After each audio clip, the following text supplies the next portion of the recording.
ताई आणि तुमचे भाऊ आणि भाभी सगळ्यांकडनं सगळ्यांसाठी माझ्या शुभेच्छा. आणि मला जास्त बोलायचं नाही, आता तुम्हाला भूक पण लागली असेल.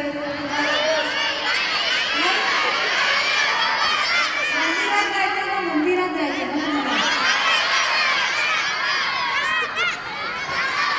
मला एक गोष्ट आज कळली, तुमच्या खूप सारे कलाकार आहेत.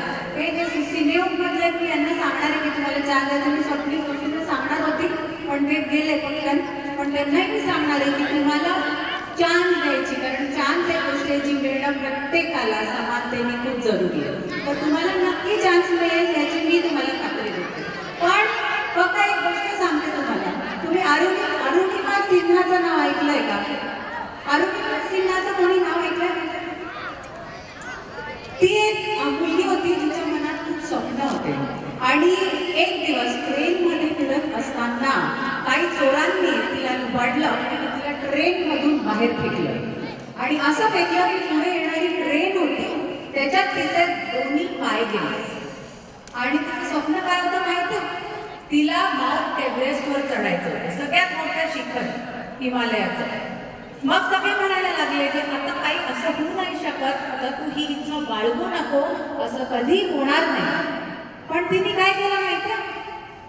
दोन पाय नसताना तिच्या मनाच्या शक्तीमुळे ती माउंट एव्हरेस्ट चढली आणि तिने भारताचा झेंडा तिकडे उभारला. याला म्हणतात मनाची शक्ती, याला म्हणतात जिद्द, याला म्हणतात फायर इन द बेली इंग्लिशमध्ये. जर तुमच्यात फायर आहे तर आम्ही तुमच्यासाठी आहोत.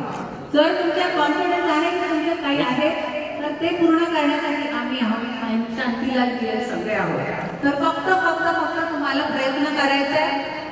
या प्रयत्नासाठी हा प्रयत्न रेग्युलर व्हावा, मनाची शक्ती लागली याच्यासाठी तुम्हाला जो योगा तुम्ही शिकला तो योगा करायचा आहे आणि तुम्हाला तुमचं शिक्षण नीट पूर्ण करायचं आहे.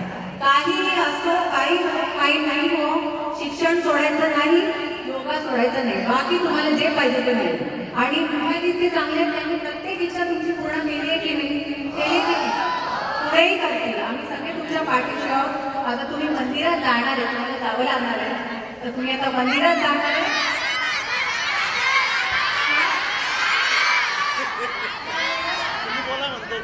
हा मी जास्त बोलत नाही, माझ्या देवेंद्र जींना बोलायचं आहे, मला बोलायचं नाही. आता तुम्ही मागे म्हणाल का? ओके, मी म्हणितलं म्हणायचं मागे. मी फक्त एक श्री रविशंकर जी आहे त्यांचं एक आत्मविश्वासाचं गाणं चारोळी म्हणते, तुम्ही माझ्या मागे म्हणा आणि मग धन्यवाद करते. ठीक आहे, स्टार्ट. अच्युतं केशवं कृष्ण दामोदरं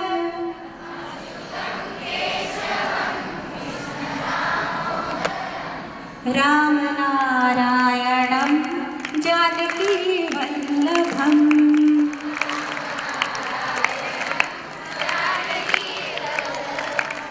कौन कहते हैं भगवान आते नहीं,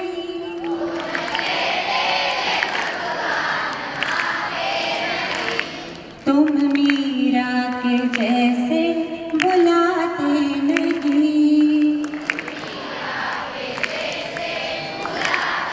आता सगळं एकच आहे. अच्युतं केशवं कृष्ण दामोदरं राम नारायणं जानकी वल्लभं कौन कहते हैं भगवान आते नहीं, तुम मीरा के जैसे बुलाते नहीं. सगळं काही होणार आहे, विश्वास ठेवा. देव तुमच्या पाठीशी आहे, पण तुम्ही स्वतःच्या पाठीशी सगळ्यात आधी राहा. थँक्यू. जय हिंद, जय भारत.